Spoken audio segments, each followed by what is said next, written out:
环球大战线深入世界最前线，全球各地的观众朋友，大家好，我是叶思敏。今天节目开始，先欢迎来宾钱立伟、孙大千委员。大家好。军情与航空网站主编施孝伟主编。主持人好，大家好。资深媒体人彭华干哥。思敏好，大家好。好，观众朋友，今天我们要特别来关心到的是福特号重挫之后，现在撤退当中。另外，惊爆的是200名的海军受伤。再来，我们要关心的是美军想要控制荷姆兹海峡，这一次动用的是这个重型的炸弹，这个是 GBU-72，狂轰也没有用吗？等一下我们会一起来做关心。再来，现在伊拉克希望通过荷姆兹海峡，是拜托伊朗来放行他的油轮，代表现在荷姆兹海峡主要掌握在伊朗的手中，握有控制权吗？今天就这些议题，我们会一起来做关心。我们赶快来看到中东现场的最新消息。美军最先进的它的核动力航母福特号，前几天美军的官方一开始只说呢小火灾，总共是2个人受伤，但是来自于外媒这个路透社最新的披露说，有关于福特号的讯息，当时的火势其实非常大的，波及到100个驻舱，造成了上面200名的官兵受伤，甚至已经被迫撤离战区返港来做维修了。现在看起来，这个单一事故是美军战力体系的一个重大的警讯吗？为什么现在路透社所公布的数据跟美军当初公布的数据有这么大的落差？美军有没有在刻意的压低损失？那么对外公布的种种数据可信度到底有多高？委员怎么看？对啊，其实因为美国在最近这段期间哦，那么对用英文讲做 overuse 哦，就是他们的部队哦不断的从这里调度到那里，又从那里部署到这里哦，然后在全球频繁的开辟各个战场，所以其实美国现在的这几个航空母舰战斗群哦，我相信都已经很疲乏了。我觉得机舰疲乏，人员也疲乏。那你更不要讲说福特号部署在这个现在的位置已经部署了很长一段时间了。那么，如果这场战争在持续的天长地久打下去，其实先不要讲说它的基建后勤补给了，你光讲它的人员心理状态是否健康，都已经是很大的问题了。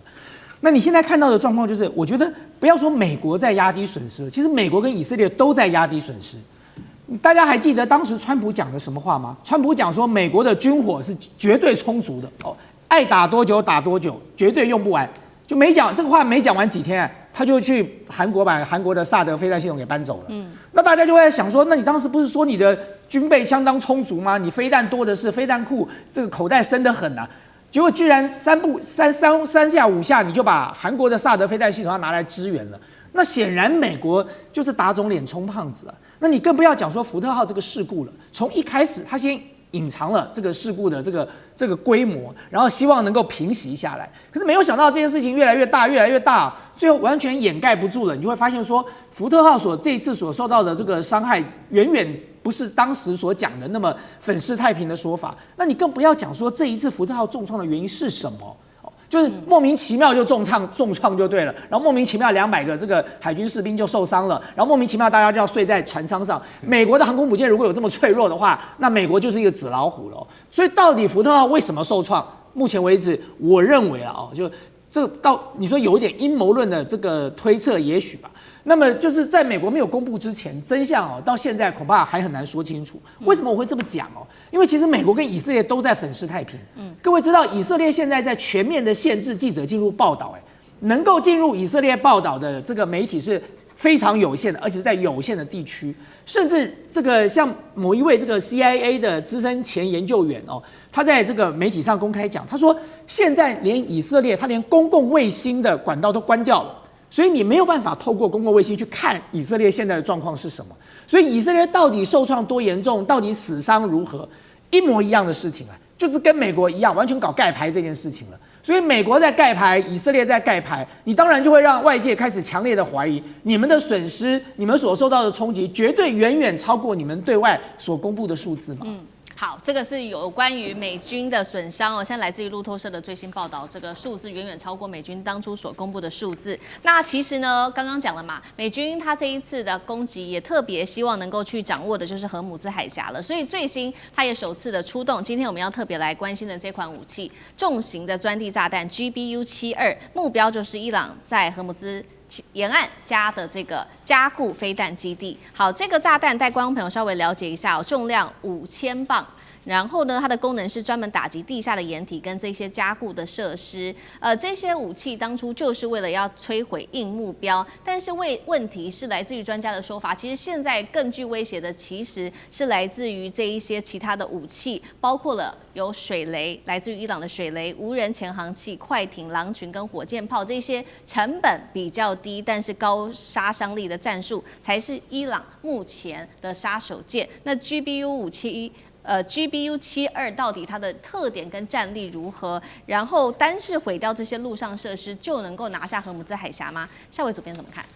其实当然，我们这边先看一下 GBU-72是个什么样的炸弹。当然，后面的答案先讲。你要说美国单靠这个炸弹去把波斯湾的北岸炸一炸，然后就能够重新获得波斯湾的这个控制权，我看难度不低了哈。只能先这样讲。那 GBU-72它当然是有一款由战机投射的空投的这样一个卫星定位炸弹。然后而且因为它 GBU 就代表就是说它要么就是具备这个卫星定位，甚至于还可能具备就是雷射导引。那像以美军的现在这种大型的炸弹来说，它都同时具备卫星定位跟雷射导引。那有一些是专门雷射导引，像比如说比较传统的 GBU 的这个炸弹，对不对？它本身上面有个雷射导引头，但它不具备卫星定位。那有些炸弹它同时又有卫星定位，而且呢，它这个东西它还可以随着这个最后接近目标时，如果你这个目标在动，我可以用飞机上面的类似像神射手夹章去标定你。所以你最近看到那种很多这个美国中指部出来的这个影片，你会发现它那个黑白影片，那个就是那个红外线的这个 EOIR， 也就是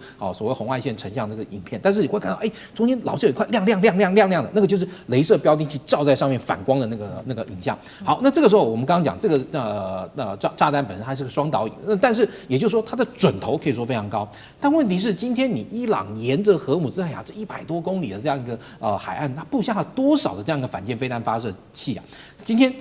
那个炸弹非常重，一颗5000磅，而且以它本身来说，它并不是触到地面就马上爆炸。它因为它本身这个炸弹有这个装甲防护，所以它通常在由这个空中坠往地面之后，它还会再往下钻，大概钻个这个30-50公尺之后才爆炸。它希望在爆炸的时候，除了它的这个本身的爆炸能之外，另外还可以透过它的爆炸能引发一个小的地震，把这些底下这些掩体等等给它震裂震坏，然后甚至垮下来。这个是它这次用这个 GBU-72这样一个5000磅的所谓叫做碉堡克星这个炸弹它所想要达到的这样一个效果。但问题就是说，其实你可以看到，就是说，其实我记得2月28号那天来录这个周末版的时候，它其实我那天就有讲，我觉得美军在这个时候猝然动手，它本身的准备应该不是那么的充分，因为第一，它甚至于连集中到中东地区的军力跟第2次波湾战争，我们看到2003年这个第2次波湾战争，当时美国为了要发动这个对伊拉克的军事行动，而且当时美国对伊拉克发动的军事行动也没有受到任何国际组织的授权，所以周边相当多的国家其实并不是那么全然的支持，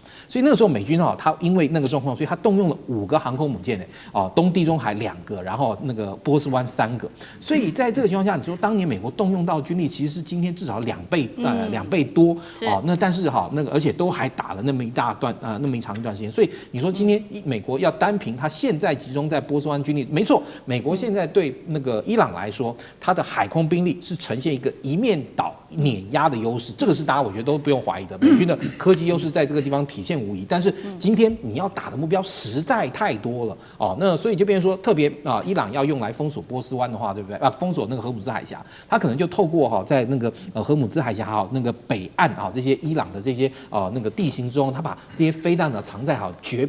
悬崖峭壁绝壁里面。我今天我真的你美军能够打，你真的能够通通把我的所有的掩体通通点迷打光，你大概也要花上很长一段时间。所以今天从伊朗角度来说，再加上刚刚那个大仙兄有讲，他今天封锁荷姆兹海峡，它不是一个单一手段，它不仅仅是有单一运用到反舰飞弹，它甚至还可以运用到包含类似像水雷啦，或甚至于自杀小艇等等。虽然这些东西美军可以看到一个打一个，看到一个打一个，但是伊朗这些东西也就像打地鼠一样，你有点那个野火烧不尽，春风吹又生的那种感觉所以其实在这一次的这个军事行动上来讲，很显然的一件事，美国当初并没有做出最万全的准准备，而是因为情报使然，也就是说当他们接到讯息说这个2月28号这个哈米曼尼这个要召开会议了，这些人都聚在一起了，就被以色列这样一推，然后就去打了。所以其实后面你可以看到，后面他整个这个军事那个准备没有完成的时候，就猝然进行这样一个大规模，而且其实以伊朗来讲，它的整个军队的规模，或是它能够作为反抗的这个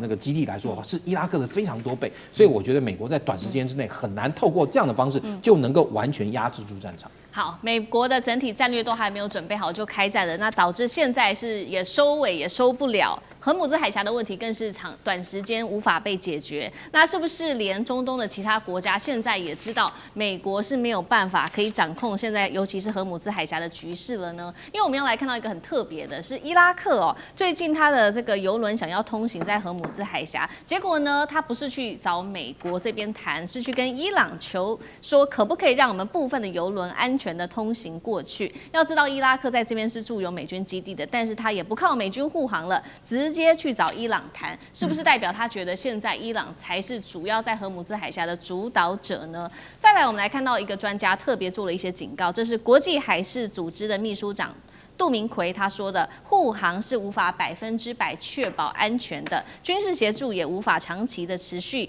非彻底的解决方案。所以现在到底谁掌握荷姆兹海峡的生杀大权？美军现在想要清除伊朗的威胁，困难度，干哥又怎么看？好，那如果说伊朗最高安全委员会的首长拉里贾尼真的是确定身亡的话，这件事情就更难办了。为什么？因为你不晓得你的谈判对象是谁，所以说伊拉克他为什么会去直接找伊朗去谈？因为找你美国谈没有用啊，对不对？我要过去啊，我的邮轮要过去啊，我最好还是跟我的仇家讲一讲吧。为什么？伊拉克跟伊朗他们是世仇，1980年代他们打了8年的战争，可是他们打一打，老实讲一句，有时候也可以打出一些心得出来。所以伊拉克干脆，因为坦白讲，石油出口也是伊拉克的命脉，伊拉克的油田很重要，所以他干脆去找伊朗的相关官员来，就说拜托，我们过去的时候几点几分，你们不要骚扰，好不好？让我过去，好不好？那别人我们管不了啊，别人的船呢，卡达的杜拜的阿联大公国的船我们管不了，我只管得了我自己啊，好不好？所以大家就想着说，这件事情找美国是没有用的，加上美国要求这些盟邦来出兵那个不叫出兵那叫出船来护航，这件事情都被大家给拒绝了。那伊拉克更会觉得说，找你真的没有用。所以国际海事组织的秘书长杜明奎他就说，就算你派出了护航舰队，你也不见得，因为那个不是我今天要讲。以前2次大战的时候，护航最重要的是护航是防德国 U 艇U-boat， 那像那样子的护航都不见得能够完全成功。那你现在面对的是低成本，然后具备有水下这些这个航行器的成本，水雷其实它的那个价钱都很低，但是它的范围很大，你要清楚的把它给扫干净，那个要花很多的时间。伊朗到现在没有全面部署但是你要逼到它全面部署的话，那是会发生的。我们再来讲一下福特号的情况，福特号200名官兵受伤对，那我可以告诉各位，大家会想说受伤而已又没死没关系，你错了，那对整艘船都有很大的影响。你知道为什么吗？因为他们已经部署到福特号现在派驻到海外已经超过10个月。那个思敏，我告诉你，一艘航空母舰派出去，最多半年之内要回来。是，你知道为什么吗？不是他可能物资缺乏或等等，是官兵要轮调。他必须要轮调，不然会发疯。所以你说他200名官兵受伤，受到大部分都是呛伤，对不对？还有另外一个问题，其实在网络上面早就疯传了，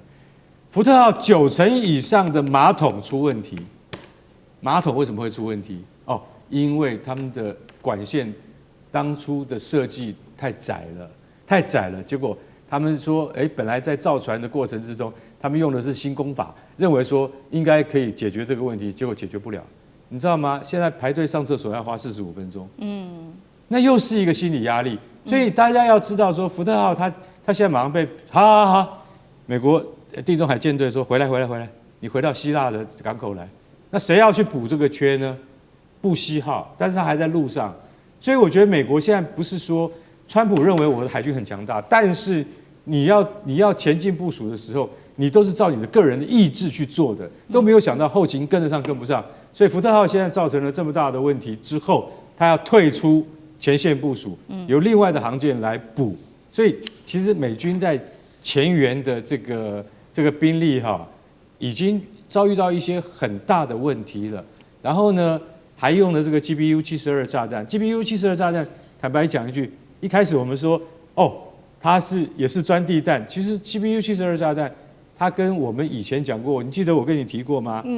那个炸弹之主，那叫 GBU-57，那是14吨级的。那这个呢，那只是小儿科了，它只有5000磅，因为那个炸弹之主它是25000磅，这个是只有5000磅而已。那可是这个炸弹比较新，所以说你要用这种炸弹去对付比较平常的目标，而不是像伊朗核设施这么大的目标。那这个 GBU-72，老实讲一句，它当然是固然是很有效，可是用这种炸弹来去对付伊朗的那些飞弹阵地的话，恐怕是大材小用。所以我觉得美国现在真的在前线的那些兵力的配置上面有很大的问题。我总觉得川普会遇到很多很麻烦的事情，他的将军马上就会跟他回报了，这个不对，那个不对。所以你这场战争你要再打下去吗？恐怕有很大的问题。好，谢谢干哥。那我们休息一下，马上回来。地缘政治、美中之争、战略价值、强权崛起、小国生存。